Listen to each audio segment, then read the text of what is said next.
Hi, I'm back. Good to see everyone. I hope you study earnestly to understand Islam. It's important to know your enemy. It's important to know how Satan is working through Islam. Islam in my native country, Denmark, being the country's largest minority religion, plays a role in shaping its social and religious landscape. Most Danes are not so religious. They know how to love their neighbor and they're very kind, but not so clear how to love and really work centered upon God. As of October 2019, there was 313,713 Muslims in Denmark. That's about 5.4% of the population, according to a study conducted by the World Population Review. Large-scale immigration from Muslim countries began in the 1950s. Due to the expansion of Denmark's post-war economy and increase in industrialization in the 50s and 60s, a large number of immigrants migrated to the country from the highly Muslim-populated nations of Yugoslavia, Turkey, Pakistan, and North Africa. This period was the first wave of large-scale Muslim immigration to Denmark. But they were supposed to go back to their home countries after a while, or when they were maybe peaceful again. The first purpose-built mosque was constructed in 1967. In 1973, the Danish government stopped free migration to the country. Rules were laxed, though, in 1974, so that people with family in Denmark, people marrying someone in Denmark, or people seeking asylum could still come to the country. In the 80s, a second wave of Muslims immigrated to Denmark, mainly from Iran, Middle East, and Africa. Many of these immigrants were seeking political asylum. Freedom of religion is guaranteed by the Constitution of Denmark. In autumn 2017, the Danish Parliament agreed to adopt a law prohibiting people to wear attire and clothing masking the face in such a way that it impairs recognizability. A full ban on both niqabs and burqas was announced on May 31, 2018. The ban came into force on August 1, 2018 and carries a fine of 1,000 Danish kroner, or about $200.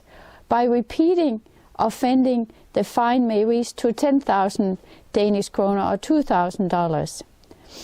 Then targets all garments that cover the face, such as fake beards or balaclavas. Supporters of the ban claim that the ban facilitates integration of Muslims into the Danish society.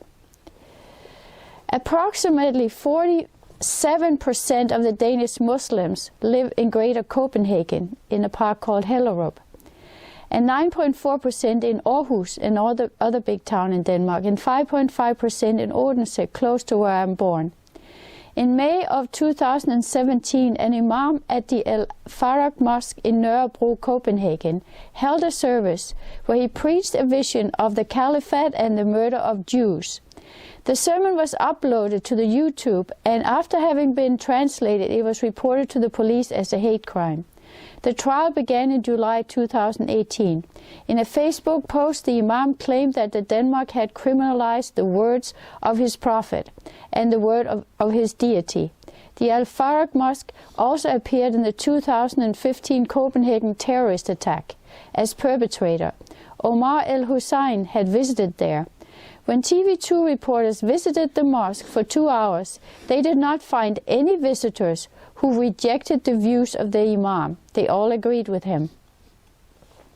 In 2014, regional police authorities found that 27 individuals who had traveled from the Gellerup, Copenhagen area to participate in the war in Syria and Iraq. 22 had visitors to Grimhøj Mosque, another mosque in Copenhagen. The former chairman of the mosque, Osama El-Sadi, was killed, and previously in a 214-DR documentary about the mosque, he expressed sympathy for the Islamic State of Iraq. In 2016, journalists visited the Grimhøj Mosque with a hidden camera, and Imam Abu Bilal preached that women who were unfaithful to their husband should be stoned to death. This is happening today in many countries.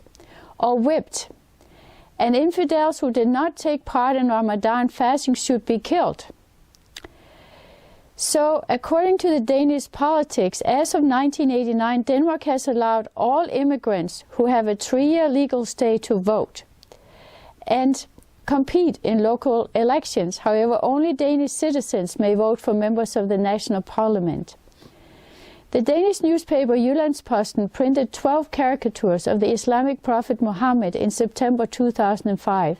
These cartoons sparked an international controversy, ultimately resulting in the scorching of 2 Danish diplomatic missions, a boycott of Danish goods in several countries, and a large number of protests around the world. The number of protests caused an increase in support for the anti-immigration Danish People Party. Islamic terrorism in Europe has been carried out by the Islamic State and Al-Qaeda, as well as Islamist Iron Wolves, since the late 20th century.